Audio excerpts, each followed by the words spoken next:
Bonsoir, bonjour, shalom.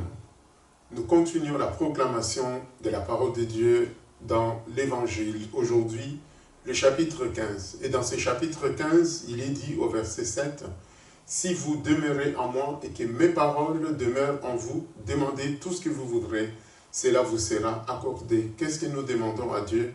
Qu'il opère un prodige en ta faveur et en notre faveur tout au long de l'année 2026. Alors proclamons ensemble la parole de Dieu, Jean chapitre 15.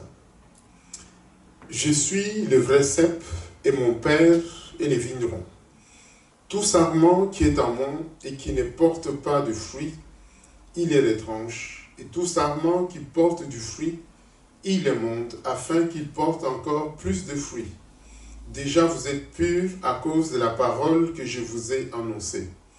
Demeurez en moi et je demeurerai en vous. Comme le sarment ne peut de lui-même porter du fruit, s'il ne demeure attaché au cep. Ainsi vous ne le pouvez non plus, si vous ne demeurez en moi. Je suis le cep, vous êtes les sarments. Celui qui demeure en moi et en qui je demeure porte beaucoup de fruits. Car sans moi, vous ne pouvez rien faire. Si quelqu'un ne demeure pas en moi, il est jeté dehors, comme les sarments, et il sèche. Puis on ramasse les sarments et on les jette au feu, et ils brûlent. Si vous demeurez en moi, et que mes paroles demeurent en vous, demandez ce que vous voudrez, et cela vous sera accordé. Si vous portez beaucoup de fruits, c'est ainsi que mon Père sera glorifié et que vous serez mes disciples. Comme le Père m'a aimé, je vous ai aussi aimé. Demeurez dans mon amour. Si vous gardez mes commandements, vous demeurerez dans mon amour, de même que j'ai gardé les commandements de mon Père et que je demeure dans son amour.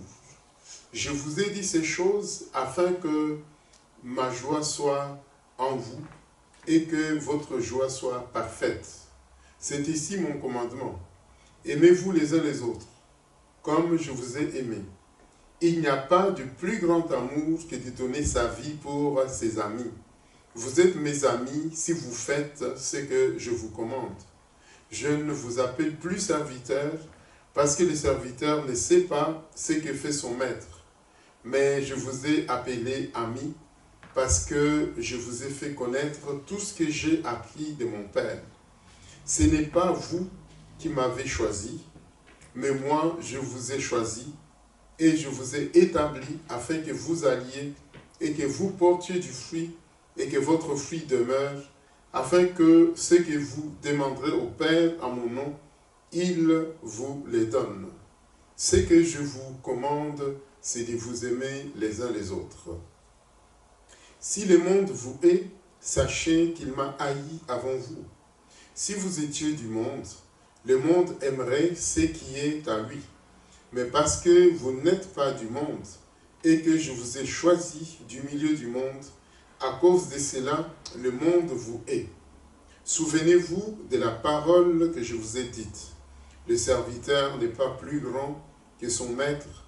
S'ils m'ont persécuté, ils vous persécuteront aussi. S'ils ont gardé ma parole, ils garderont aussi la vôtre. Mais ils vous feront toutes ces choses à cause de mon nom, parce qu'ils ne connaissent pas celui qui m'a envoyé. Si je n'étais pas venu et que je leur eus point parlé, ils n'auraient pas de péché. Mais maintenant, ils n'ont aucune excuse de leur péché. Celui qui me hait est aussi mon Père. Si je n'avais pas fait parmi eux des œuvres que nul autre n'a faites, ils n'auraient pas de péché. Mais maintenant, ils les ont vus et ils ont haï, et moi et mon Père. Mais cela est arrivé afin que s'accomplisse la parole qui est écrite dans leur loi. Ils m'ont haï sans cause. Quand sera venu le Consolateur, que je vous enverrai de la part du Père, l'Esprit de vérité qui vient du Père, il rendra témoignage de moi, et vous aussi, vous rendrez témoignage, parce que vous êtes avec moi dès le commencement. Que l'Éternel opère un prodige en ta faveur tout au long de cette année 2026. Shalom.